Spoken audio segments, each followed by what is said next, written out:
मेरे प्यारे दोस्तों, कैसे हैं आप सब। मैं उम्मीद करती हूँ कि आप सब ठीक ठाक होंगे, खुशबाश होंगे। अल्लाह ताला के फजल करम से मैं भी बिल्कुल ठीक हूँ। अल्लाह ताला हम सबको अपने घर में खुशबाश रखे, हम सबकी परेशानियाँ दूर करे और हम सबको ठीक रखे। आमीन सुम्मा आमीन या रब्बल आलमीन। तो सबसे पहले आप सबको माह रमज़ान का ये महीना बहुत बहुत मुबारक हो। ये बहुत ही मुबारक महीना है।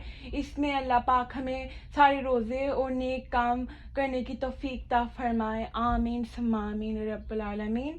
तो आज मैं आप लोग को एक कहानी सुनाऊंगी, हार्टी फ्राइड वर्म्स। एक दफ़ा का जिक्र है, एक गांव में 4 दोस्त रहते थे, टॉम, बिली, एलन एंड जो। उन चारों की एक एक बात थी। जो बिली था वो बहुत ही चबी सा था, उसे सैमन जो फिश होती है वो खाना बिल्कुल पसंद नहीं था। टॉम बहुत अच्छा था और सच और सही बात की साइड लेता था। एलन एक बहुत ही नर्वस सा बच्चा था और उसे शर्तें रखना बहुत पसंद था। और जो एक स्कीमर था, उसे स्कीम में लड़ाना और तरकीबें लड़ाना बहुत अच्छा लगता था। एक दिन वो 4 दोस्त एक जगह पर मिल रहे थे और बात कर रहे थे।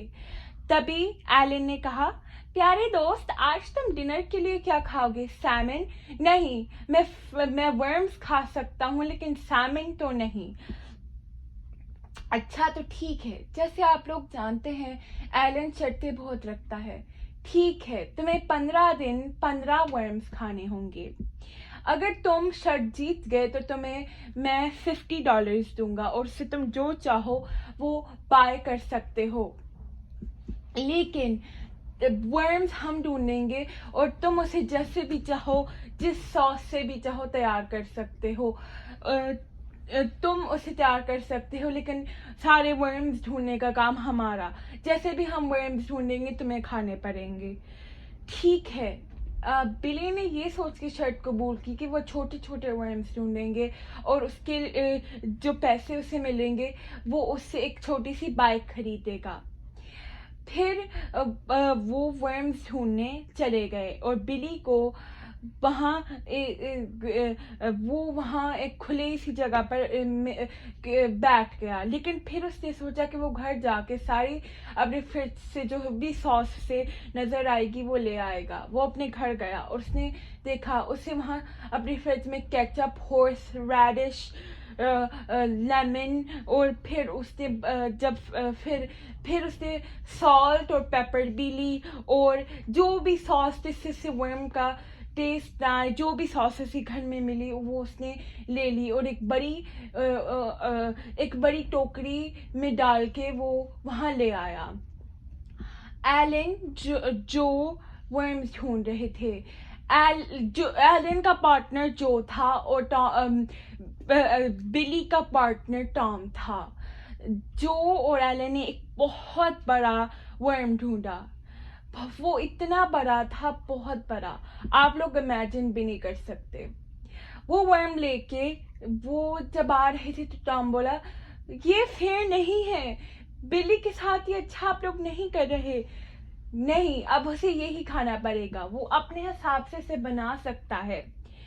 ये उबला हुआ है, इस पे वो जोन से भी चाहे वो सॉस छिड़क के खा सकता है। जब वो वर्म लेके वहां आए तो उन्होंने वेटर्स की तरह बिहेव किया। ये लो तुम्हारा वर्म। एक बहुत बड़े प्लेटर में वो वर्म था। जब उसने उसे खोला, उसने तो सोचा था कि एक छोटा सा वर्म होगा, लेकिन वो वर्म तो बहुत ज्यादा बड़ा था।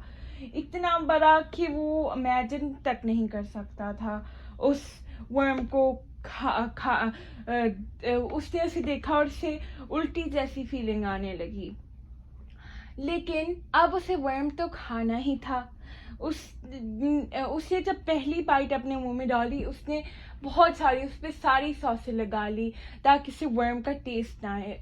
टॉम ने उसे वर्म काट करके दिया। उसने वो बाइट बड़ी मुश्किल से खाई और उसने बहुत मुश्किल से वो पहला वर्म खत्म किया। उसे बिल्कुल अच्छा नहीं लग रहा था, उससे ऐसे लग रहा था जैसे वो बीमार है।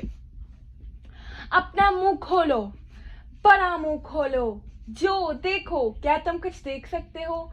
नहीं, इसने सब खा लिया। ठीक है तो फिर चलते हैं, चलो। वो सब वहां से चले गए। जो बिली था बहुत उदास था और उसी टॉम से कहा कि मुझे वर्म्स के झमेले में फंसा दिया गया है, मैं वर्म्स नहीं खाना चाहता, मुझे बिल्कुल अच्छा नहीं लगता, ये तो सामन से भी बुरे हैं। उसने कहा तुम्हें ये कहना ही नहीं चाहिए था, तुम्हें याद है पहले भी एलन ने तुम्हारे साथ एक शर्त लगाई थी, विंटर में उसने एक इग्लू बनाया था और तुम्हें कहा था कि उसमें तुम सोओगे पूरी रात। वो तो कुछ डॉग्स आ गए और वो तुम्हारे ऊपर लेट गए और तुम गर्म होकर सो गए, जैसे एक आनियन एक स्टू में होता है। सही कह रहे हो, वो बेट तो मैं जीत गया, लेकिन इसका क्या? तुम फिक्र मत करो। अगले दिन उन्होंने फिर से उसके लिए बहुत बड़ा वर्म ढूंढा।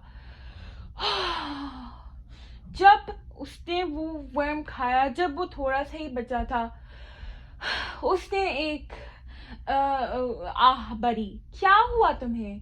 उसने कहा मैं मुझे वर्म्स नहीं खाने। उसने कहा, वो बोला कि टेस्ट से मैटर नहीं करता, मैं बस वर्म का सोचना ही नहीं बंद कर सकता, कि मुझे बस अजीब अजीब से ख्याल आते हैं कि जैसे कोई वर्म एक खेत में मरा पड़ा है, एक वर्म कहीं लटक रहा है और वर्म्स घास में, इस तरह के मुझे ख्याल आते हैं। तुम फिक्र मत करो, अगला जो तुम वर्म खाओगे उससे मैं फ्राई करूंगा फिश की तरह। तुम फिश के बारे में सोचना, टूना फिश, सैमन, शार्क, ऐसी सारी फिशेस के बारे में सोचना, वर्म के बारे में मत सोचना। ठीक है, अगर तुम वो वर्म खा लोगे, जो बेट उन्होंने रखी है 15 डेज वर्म्स खाने की, अगर तुम जीत गए तो हम मिनी बाइक लेंगे। सोचो, जब हम स्कूल में होंगे हम बच्चों को परेशान करेंगे, जब टीचर धकल देंगी, उनके मुंह सर पे इंक की बोतल डोल के हम गिरा के हम भागेंगे, बाइक में बैठ के बहुत तेज भागेंगे, बच्चों को पीछे धक्का देंगे और भागते भागते प्रिंसिपल के ऑफिस में पहुंचेंगे, उसके ऑफिस को आग लगाएंगे और फिर भागते भागते किसी दूसरे शहर में चले जाएंगे ताकि कोई भी हमें सजा ना दे पाए। बिली बहुत खुश हुआ, अब तो मैं ये करूंगा। अगले दिन उन्होंने जब वर्म वो लाए तो टॉम ने उसे फ्राई किया और उसे दे दिया। जब वो उसे खा रहा था तो वो विस्पर कर रहा था, फिश फिश फिश, इसे फिश सोच कर खाओ, फिश फिश। उसने वो वर्म फिश सोच कर खा लिया। फिर एलन और जो एक जगह पर बैठे थे। एलन अपने फिंगर नेल्स को अपने मुंह में डालकर उन्हें चबा रहा था। अगर वो शर्ट जीत गया और मैंने अपनी सेविंग अकाउंट से उसे पैसे दे दिए, मेरे डैड बहुत अपसेट होंगे, वो मुझे मार डालेंगे, वो बहुत गुस्सा करेंगे मेरे ऊपर। मुझे बचा लो प्लीज, मुझे बचा लो। ठीक है, मेरे पास एक तरकीब है। हम जो अगला वर्म वो खाएगा उसके ऊपर हम बहुत सारी पेपर छिड़क देंगे ताकि उसे स्नीजिंग का अटैक हो, फिर वो खुद ही वो शर्ट हार जाएगा क्योंकि उसे लगेगा कि उसे कुछ हो गया, ऐसे करके अच्छू अच्छू, और उसे नहीं पता चलेगा कि उसे क्या हो गया है। ठीक है, हम ऐसे ही करेंगे, लेकिन वो जैसा है वो कभी भी हार नहीं मानेगा, चाहे वो उससे जितनी भी मिर्च लग रही हो, वो फिर भी वो वर्म खा डालेगा। मुझे नहीं पता कि अब मैं क्या करूं। तुम ये सब मुझ पे छोड़ दो, मैं कुछ ना कुछ कर लूंगा। ठीक है, तो दोस्तों ये इस कहानी का पार्ट 1 था। ये कहानी बहुत लंबी है, इसका पार्ट 2 मैं आपको फिर अगली बार जब मैं आऊंगी वापस कभी फिर से, जब ये मैं बुक पूरी पढ़ लूंगी तो आप लोग को सुनाऊंगी। ये मुझे तो बुक बहुत अच्छी लगती है, अच्छी बुक है। तो आई होप कि आप लोग को मेरी आज की कहानी अच्छी लगी होगी। अगर आप लोग को मेरी आज फ्राइड वर्म का पार्ट अच्छा लगा है तो इसे लाइक शेयर एंड सब्सक्राइब करना मत भूलें और मुझे कमेंट करके ज़रूर बताएं। इसे अपने फैमिली एंड फ्रेंड्स के साथ शेयर करें और इसे लाइक शेयर सब्सक्राइब करें। चलिए मैं चलती हूँ, मुझे अपनी दुआ में याद रखिएगा। मैं भी आप लोग को अपनी दुआ में याद रखूँगी। अल्लाह हाफिज़।